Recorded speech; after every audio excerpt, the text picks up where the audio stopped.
الحمد لله نحمده ونستعينه ونستغفره ونؤمن به ونتوكل عليه ونعوذ بالله من شرور أنفسنا ومن سيئات أعمالنا من يهده الله فلا مضل له ومن يضلله فلا هادي له ونشهد أن لا إله إلا الله ونشهد أن محمدا عبده ورسوله صلى الله عليه وعلى آله وأصحابه وسلم تسلیما کثیرا کثیرا اما بعد فاعوذ باللہ من الشیطان الرجیم بسم اللہ الرحمن الرحیم والعصر ان الانسان لفی خسر الا الذین آمنوا وعملوا الصالحات وتواصوا بالحق وتواصوا بالصبر وقال اللہ تبارک وتعالی فی موضع آخر يا أيها الذين آمنوا اتقوا الله ولتنظر نفس ما قدمت لغد واتقوا الله إن الله خبير بما تعملون وقال الله تبارك وتعالى في موضع آخر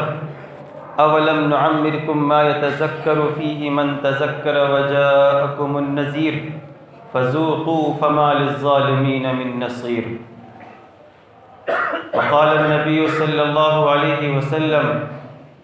الدنیا مزرعۃ الآخرہ او کما قال علیہ الصلاۃ والسلام صدق اللہ المولانا العظیم وصدق رسولہ النبی الکریم ونحن علی ذلک لمن الشاہدین والشاکرین والحمد للہ رب العالمین۔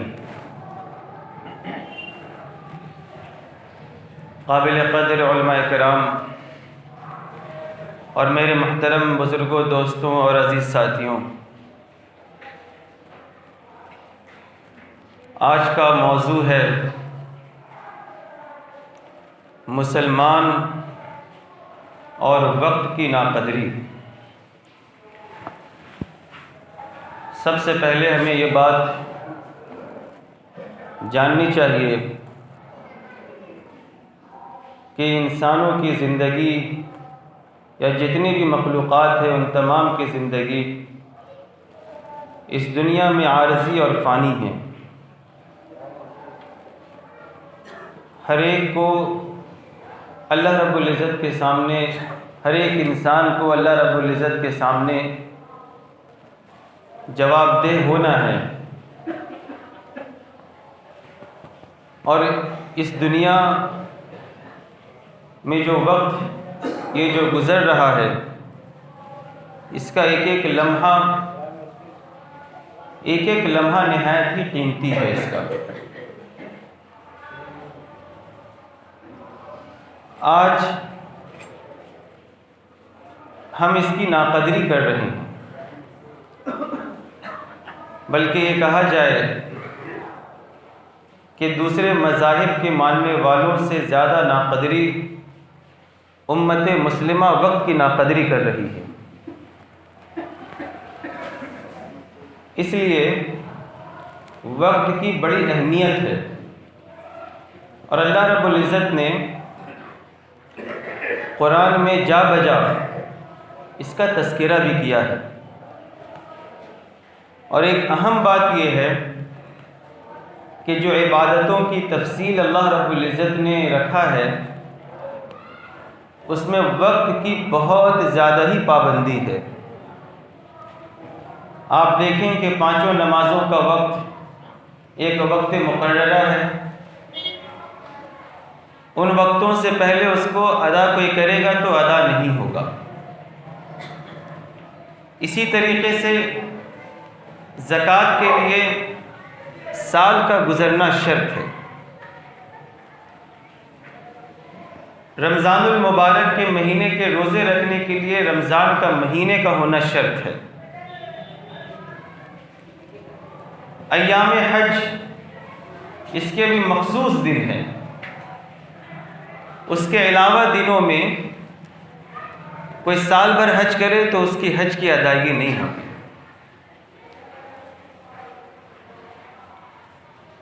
تو تمام عبادتوں میں اللہ رب العزت نے وقت کی بڑی اہمیت رکھی ہے، اور بعض صورتوں میں اگر ان عبادتوں کو ان کے وقتوں میں نہ کیا جائے تو اس کی قضا بھی نہیں ہے، اور بعض عبادتوں کی قضا تو ہے، اگر بغیر شرعی عذر کے آدمی اگر ان چیزوں کو چھوڑ دیتا ہے، مثلا فرض نمازوں کو بلا عذر اگر چھوڑ دیتا ہے، یا فرض روزہ کو بلا عذر وہ شخص چھوڑ دیتا ہے، تو اس کی قضا تو اس کے اوپر لازم اور ضروری ہے، لیکن ایسا شخص گناہ کبیرہ کا ارتکاب کرنے والا ہوگا۔ اس لیے امت مسلمہ یہ دوسرے مذاہب کے ماننے والوں سے اس کے اندر وقت کی قدر زیادہ ہونی چاہیے۔ آج نظم اور ضبط اور وقت کی ناقدری کے بنا پر آج ہمارے وقت گزرتے جا رہے ہیں، مہینے، سال، ہفتے سب گزرتے چلے جا رہے ہیں، لیکن آج ہمیں اس کا احساس تک نہیں ہے کہ ہماری عمریں کس طریقے سے گزر رہی ہیں۔ ایک بزرگ فرماتے ہیں کہ مجھے ایک برف بیچنے والے نے حیرت اور تعجب میں ڈال دیا۔ وہ یہ آواز لگا رہا تھا کہ اے لوگوں، مجھ پر رحم کرو، میں تمہارے سامنے وہ چیزیں لے کر آیا ہوں۔ اے لوگوں، مجھ پر رحم کرو، میں تمہارے سامنے وہ چیز لے کر آیا ہوں جو ہر لمحہ اور ہر آن وہ پگھلتا ہی جا رہا ہے، یعنی برف۔ ہماری زندگی بھی اسی طریقے سے ہے کہ ہر لمحہ اور ہر آن ہم موت کی طرف بڑھ رہے ہیں، موت کی طرف ہم بڑھ رہے ہیں۔ میرے محترم بزرگوں اور دوستوں، اللہ رب العزت نے قرآن میں وقت کی بہت جگہوں میں قسم کھائی ہے۔ آپ دیکھیں گے اللہ نے قرآن میں فرمایا کہ والفجر ولیال عشر، قسم ہے فجر کے وقت کی اور 10 راتوں کی، والضحیٰ واللیل اذا سجا، قسم ہے چاشت کے وقت کی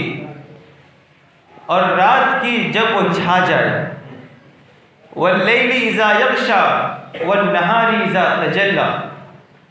قسم ہے رات کی جب وہ چھا جائے، اور قسم ہے دن کی جب اس میں اجالا آ جائے،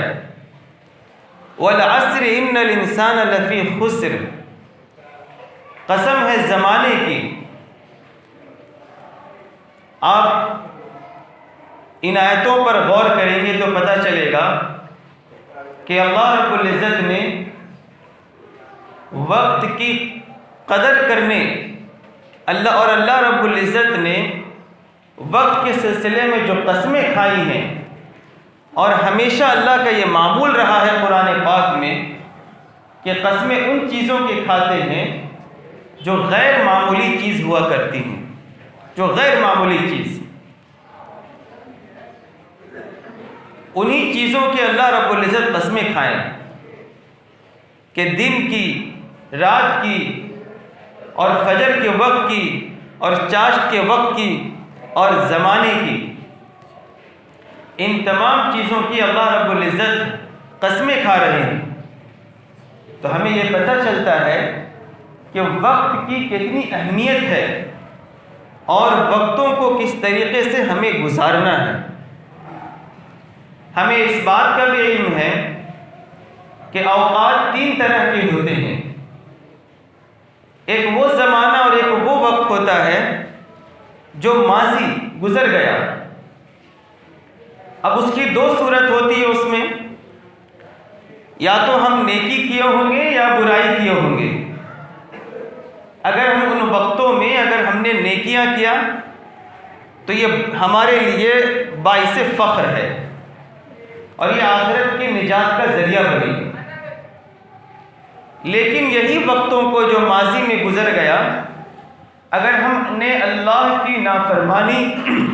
اور رسول کی اطاعت پر نہیں گزارا تو یہی وقت ہمارے لیے وبال جان ہوگی اس وقت جب تک کہ ہم نے توبہ نہ کر لیا۔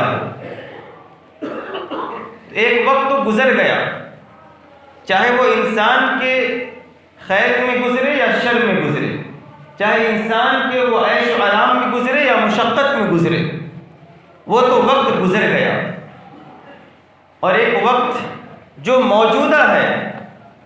یہ جو چل رہا ہے، جس کو حاضر کہتے ہیں ہم، اس کے اندر ان موجودہ اوقاتوں میں ہم اپنے اللہ کو کیسے راضی کر لیں، ہم کس طریقے سے جد و جہد کریں اور اپنے رب کو راضی کر لیں، یہ وہ اوقات ہیں۔ اور تیسرا وقت جو مستقبل ہے، یعنی آنے والا ہے، ہمیں اس کے بارے میں علم نہیں ہے کہ ہم کتنا وقت ہم گزاریں گے اس دنیا میں۔ آدمی کی امیدیں بہت بڑی بڑی کرا رہتا ہے، 50 سال 60 سال کی امیدیں کیا رہتا ہے، لیکن آنے والا جو وقت ہے اس کا کسی کو علم نہیں ہے، اور ان وقتوں میں ہم کیا عمل کریں گے اور ان وقتوں میں کیسا عمل رہے گا ہمارا، اس کا بھی علم کسی کو نہیں ہے۔ اس لیے جو موجودہ وقت چل رہا ہے آدمی کا، ان اوقاتوں میں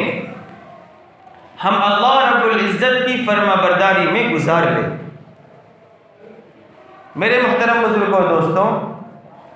میں نے جو خطبہ مسنونہ میں قرآن پاک کی ایک سورت اور دوسری سورتوں کی 2-3 آیتیں ہم نے تلاوت کی ہے، مختصر سی تفسیر اس کی یہ ہے کہ اللہ رب العزت نے یہ فرمایا کہ 3 چیزیں ہیں سورہ عصر کے اندر۔ پہلا، ایک تو اللہ رب العزت نے زمانے کی قسم کھائی، دوسری چیز اللہ نے یہ فرمایا کہ سارے انسان خسارے میں ہیں، اور تیسری چیز اللہ نے سورت میں یہ فرمایا کہ اس خسارے سے نجات کا ذریعہ کیا ہوگا۔ پہلی چیز زمانے کی قسم، دوسری چیز کہ سارے انسان خسارے اور نقصان میں ہیں، گمراہی میں ہیں، اور تیسری چیز اللہ نے اس نکات کو، اس پوائنٹس کو بیان کیا کہ اس خسارے سے بچنے کی کیا پوائنٹس ہیں اور کیا چیزیں ہیں۔ وہ 4 چیزیں اللہ رب العزت نے اس صورت میں بیان کیا، اور یہ فرمایا کہ إِلَّا الَّذِينَ آمَنُوا وَعَمِلُوا الصَّالِحَاتِ، کہ جو لوگ ایمان لائے اور نیک عمل کیے، وَتَوَاصَوْا بِالْحَقِّ وَتَوَاصَوْا بِالصَّبْرِ، اور حق کی ایک دوسرے کو تلقین کرتے رہے اور اس پر صبر بھی کیے رہے اور صبر کی نصیحت بھی کیے رہے۔ یہ 4 چیزیں یہ قرآن کی بہت جامع صورت میں سے ہیں، اسی لیے امام شافعی رحمۃ اللہ علیہ کا قول ہے، وہ فرماتے ہیں کہ اگر پورا قرآن نازل نہ ہوتا اور یہی ایک صورت نازل ہو جاتی تو یہ انسانوں کی کامیابی کے لیے کافی تھا۔ اسی طریقے سے امام طبرانی رحمۃ اللہ علیہ نے ایک روایت نقل کیا ہے، وہ فرماتے ہیں کہ اللہ کے نبی صلی اللہ علیہ وسلم کے وقت میں کہ صحابہ، اللہ کے نبی صلی اللہ علیہ وسلم کے صحابہ جب 2 صحابہ ایک دوسرے سے ملتے تو اس وقت تک جدا نہ ہوتے جب تک کہ سورہ عصر ایک دوسرے کو سنا نہ لیتے اور سلام کر کے رخصت ہوتے۔ آپ سمجھ سکتے ہیں اس سورت کی کیا اہمیت ہوگی، اور ہماری نجات کے لیے اگر لے لیا جائے تو ایک سورت کافی ہے ہمارے لیے۔ دوسری آیت میں اللہ نے فرمایا کہ اولم نعمرکم ما یتذکر فیہ من تذکر، کیا ہم نے تم کو عمریں نہیں دیا تھا کہ جس کے ذریعے سے تم اس میں نصیحت حاصل کر لے، تم غور و فکر کر کے، سوچ بچار کر کے اس عمر میں تم نصیحت حاصل کر لیتے اور اپنی آخرت کی فکر میں لگ جاتے. حالانکہ اس کے ساتھ ساتھ عمر کے ساتھ ساتھ تمہاری عمر کے ساتھ ساتھ اللہ رب العزت نذیر بھی بھیجے، یعنی انبیاء علیہ السلام کو بھی بھیجا کہ اللہ رب العزت کے عذاب سے تم کو ڈرائے، اور اللہ رب العزت کی جانب سے تم کو خوشخبری بھی سنائی گئی. وَجَاءَكُمُ النَّذِيرُ، تمہارے پاس ڈرانے والے آئے. اب بھی اگر تم نہیں مانے تو فَذُوقُوا فَمَا لِلظَّالِمِينَ مِن نَصِيرٍ، نہ ماننے کی بنیاد پر اللہ رب العزت فرماتے ہیں کہ تم اب عذاب کا مزہ چکھو، اور تمہارا اب ظالموں کا کوئی مددگار نہیں ہوگا. ظالموں کا کوئی مددگار نہیں ہوگا. اس لیے اللہ رب العزت نے قرآن میں دوسری جگہ ارشاد فرمایا وقت کے سلسلے میں، جو میں نے خطبہ مسنونہ میں پڑھا کہ یا ایھا الذین آمنوا اتقوا اللہ ولتنظر نفس ما قدمت لغد. اے ایمان والو، کہ تم اپنے نفس پر جو تم نے کل کے لیے کیا کیا ہے اس پر غور و فکر کرو کہ ہم نے کل کے لیے کیا اعمال کیے ہیں. چونکہ اللہ کے سامنے ہر ایک کو حاضر ہونا ہے، ہر ایک کو. اس لیے اللہ کے نبی صلی اللہ علیہ وسلم کی ایک روایت جو مشہور روایت ہے، ایک روایت کے مطابق 4 چیزوں کا جب تک سوال جواب نہ ہو جائے، اور ایک روایت کے مطابق 5 چیزوں کا جب تک سوال جواب نہ ہو جائے تب تک انسان کا قدم اس کی جگہ سے نہیں ہٹ سکتا. ایک، اس کی عمر کہاں گزری، دوسری چیز اس کی جوانی کہاں گزری، تیسری چیز تم نے اپنے علم پر کیا عمل کیا، چوتھی چیز تم نے کہاں سے کمایا، اور 5ویں چیز کہاں خرچ کیا.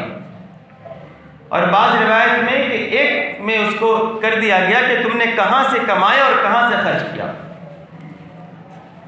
آپ ذرا دیکھیں کہ اس میں وقت کی کتنی قدر کی گئی ہے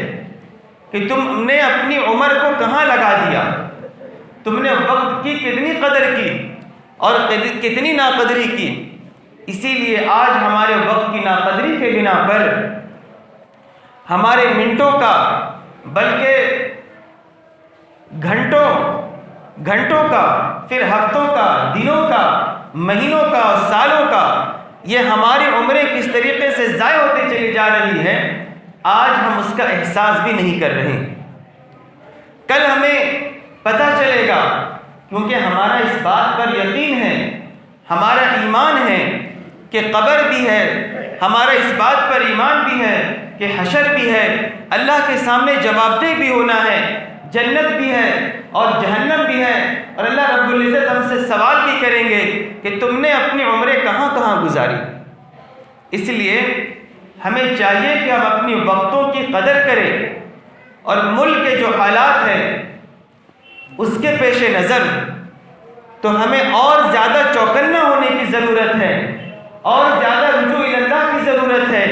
کہ ہم اللہ کی طرف رجوع کریں، اللہ سے مانگیں، مدد مانگیں، تب جا کر اللہ کی مدد آئے گی. دوسری چیز جو بہت ہی اہم چیز ہے، اس کو سمجھنا ہے کہ اللہ کا جو نظام ہوتا ہے وہ 2 طرح کا نظام ہے. اللہ کا جو نظام ہے وہ 2 طرح کا نظام ہے.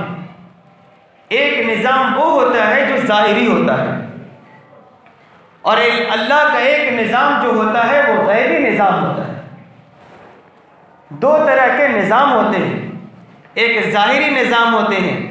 اور ایک غیبی نظام ہوتے ہیں. ظاہری نظام جو ہمیں دکھ رہا ہے دنیا میں، جو اسباب ہمیں دکھ رہے ہیں،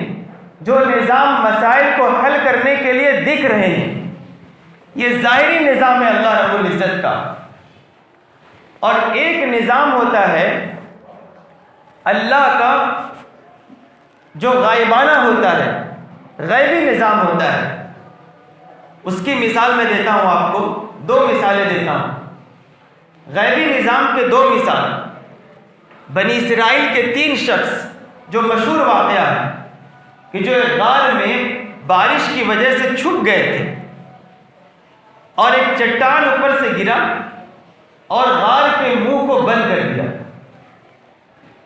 اب ان لوگوں نے لاکھ کوششیں کی کہ اس کو ہٹائیں،